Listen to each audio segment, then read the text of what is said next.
ರಾಜ್ಯದಲ್ಲಿ ಕಳೆದ ಒಂದು ವಾರದಿಂದ ಭಾರೀ ಮಳೆಯಾಗ್ತಿದ್ದು ಬಿಜೆಪಿ ಅಲರ್ಟ್ ಆಗಿದೆ. ಮಳೆಯಿಂದಾಗಿ ಬೆಳೆ ಹಾನಿಯಿಂದ ಅನ್ನದಾತರು ಪರದಾಡಿದ್ದಾರೆ.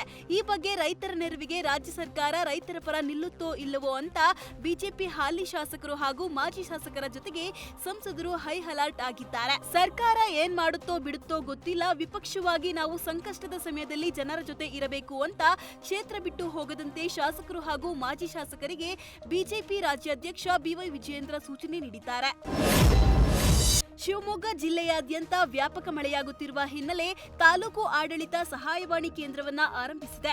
ಭಾರೀ ಗಾಳಿ ಹಾಗೂ ಮಳೆ ಇರುವ ಕಾರಣದಿಂದ ಯಾವುದೇ ರೀತಿಯ ಪ್ರಕೃತಿ ವಿಕೋಪ ಸಂಭವಿಸಿದ್ದಲ್ಲಿ ಸಾರ್ವಜನಿಕರು ಕೇಂದ್ರದ ದೂರವಾಣಿ ಸಂಖ್ಯೆಗೆ ಕರೆ ಮಾಡಿ ತಿಳಿಸಬಹುದಾಗಿದೆ. ಕಳೆದ 2 ದಿನಗಳಿಂದ ವ್ಯಾಪಕವಾಗಿ ಗಾಳಿ ಸಹಿತ ಮಳೆಯಾಗುತ್ತಿದೆ. ಇದರಿಂದ ಹಲವೆಡೆ ಮರಗಳು ಉರುಳಿ ಬಿದ್ದಿದ್ದು ಕೆಲವೆಡೆ ಮನೆಗಳಿಗೆ ಹಾನಿಯಾಗಿದೆ. ಈ ಎಲ್ಲಾ ಕಾರಣಗಳಿಂದ ತಾಲೂಕು ಆಡಳಿತ ಸಹಾಯವಾಣಿ ತೆರೆದಿದ್ದು ಸಾರ್ವಜನಿಕರು ಸಹಾಯವಾಣಿಯನ್ನ ಸದುಪಯೋಗ ಪಡಿಸಿಕೊಳ್ಳುವಂತೆ ತಹಶೀಲ್ದಾರ್ ರಂಜಿತ್ ಮನವಿ ಮಾಡಿದ್ದಾರೆ.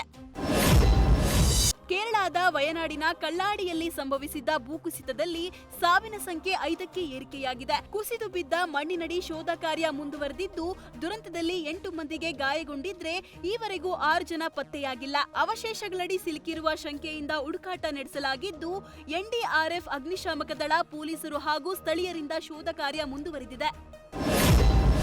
ಮಹಾರಾಷ್ಟ್ರದ ನಾಸಿಕ್ ಜಿಲ್ಲೆಯಲ್ಲಿ ಭಾರತ್ ಹವಾಮಾನ ಮುನ್ಸೂಚನಾ ವ್ಯವಸ್ಥೆ ಅಳವಡಿಕೆ ಮಾಡಲಾಗಿದ್ದು ಆರ್ಟಿಫಿಷಿಯಲ್ ಇಂಟೆಲಿಜೆನ್ಸ್ ಬಳಸಿ ಅಂತ ಹವಾಮಾನ ಇಲಾಖೆ ಮುನ್ಸೂಚನೆ ನೀಡಿದೆ. ಇದೇ ಮೊದಲ ಬಾರಿಗೆ ಹವಾಮಾನ ಇಲಾಖೆ ಮುನ್ಸೂಚನೆಯಲ್ಲಿ ಆರ್ಟಿಫಿಷಿಯಲ್ ಇಂಟೆಲಿಜೆನ್ಸ್ ಬಳಕೆ ಮಾಡಲಾಗ್ತಿದ್ದು ಇದರಿಂದ ಜಿಲ್ಲಾಡಳಿತದಿಂದ ಮಳೆ ಎದುರಿಸಲು ಸಿದ್ಧತೆ ಮಾಡಿಕೊಳ್ಳಲು ಅವಕಾಶ ಸಿಕ್ಕಂತಾಗಿದೆ. 24 ಗಂಟೆ ಕಾಲಾವಕಾಶ ಸಿಕ್ಕಿದ್ದರಿಂದ ಜಿಲ್ಲಾಡಳಿತ ಸೂಕ್ತ ವ್ಯವಸ್ಥೆ ಮಾಡಿಕೊಂಡಿದ್ದು ಜಿಲ್ಲೆಯಲ್ಲಿ ಹೆಚ್ಚಿನ ಮಳೆ ಅನಾಹುತ ಆಗದಂತೆ ಮುನ್ನೆಚ್ಚರಿಕೆ ಕ್ರಮ ವಹಿಸಲಾಗಿದೆ.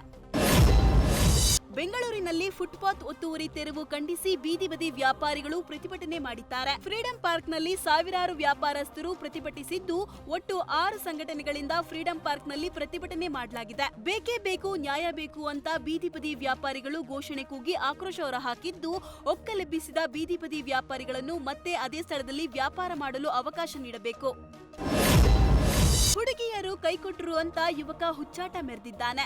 ಬೆಂಗಳೂರಿನ ಬಾಗಲೂರು ಬಳಿಯ ಮಾರಸಂದ್ರದಲ್ಲಿ ಬಾಲಾಜಿ ಎಂಬಾತ ಜಾತಿ ವಿಚಾರಕ್ಕಾಗಿ ಪೋಷಕರು ಹುಡುಗಿಯನ್ನ ನಿರಾಕರಿಸಿದ್ದಾರೆ. ಇದರಿಂದ 2 ಹುಡುಗಿಯರು ಕೈಕೊಟ್ಟಿದ್ದಾರೆಂದು ಪುಂಡಾಟ ಮೆರೆದಿದ್ದಾನೆ. ಜೊತೆಗೆ ನಾಗದೋಷ ಬರ್ಲಿ ಅಂತ ನಾಗಬಂಧಕ್ಕಾಗಿ ಮನೆ ಮುಂದೆ ಕಾರದ ಪುಡಿ ಹಾಕಿ ಹುಚ್ಚಾಟವಾಡಿದ್ದಾನೆ. 112ಗೆ ಕರೆ ಮಾಡಿ ಟೆಲಿಕಾಲರ್ ಯುವತಿಗೆ ನಾನು ಸೈತಾನನ ಮಕ್ಕಳು, ನಾನು ಮತ್ತೆ ಹುಡ್ತೀನಿ ಅಂತ ಕಾಟ ಕೊಟ್ಟಿದ್ದಾನೆ. ಸ್ಥಳಕ್ಕೆ ಬಂದ ಪೊಲೀಸರಿಗೂ ಅವ್ಯಾಜ ಶಬ್ದಗಳಿಂದ ನಿಂದಿಸಿ ನಾನು ಸತ್ರೆ ಬಾಗಲೂರು ಪೊಲೀಸರೇ ಹೊಣೆ ಎಂದಿದ್ದಾನೆ. ಸದ್ಯ ಸೈಕೋ ಯುವಕನಿಗೆ ರಿಹ್ಯಾಬ್ ಸೆಂಟರ್ಗೆ ದಾಖಲಿಸಿ ಚಿಕಿತ್ಸೆ ಕೊಡಲಾಗ್ತಿದೆ. ಬೆಂಗಳೂರಿನಲ್ಲಿ ಎಪಿಎಂಸಿ ಡೆಪ್ಯೂಟಿ ಡೈರೆಕ್ಟರ್ ಪುಷ್ಪಾ ಮನೆ ಮೇಲೆ ಪೊಲೀಸರು, ಲೋಕಾಯುಕ್ತ ಅಧಿಕಾರಿಗಳು ದಾಳಿ ಮಾಡಿದ್ದಾರೆ. ದಾಳಿಯ ವೇಳೆ ಬೆಲೆ ಬಾಳುವ ವಾಚ್, ಚಿನ್ನ, ಬೆಳ್ಳಿ ಹಾಗೂ ನಗದು ಕೂಡ ಪತ್ತೆಯಾಗಿದೆ. ಸಿಕ್ಕಂತಹ ಚಿನ್ನ ಹಾಗೂ ಬೆಳ್ಳಿ ತೂಕ ಮಾಡಲು ಲೋಕಾಯುಕ್ತ ಅಧಿಕಾರಿಗಳು ಅಕ್ಕಸಾಲಿಗರನ್ನ ಕರೆಸಿದ್ದಾರೆ.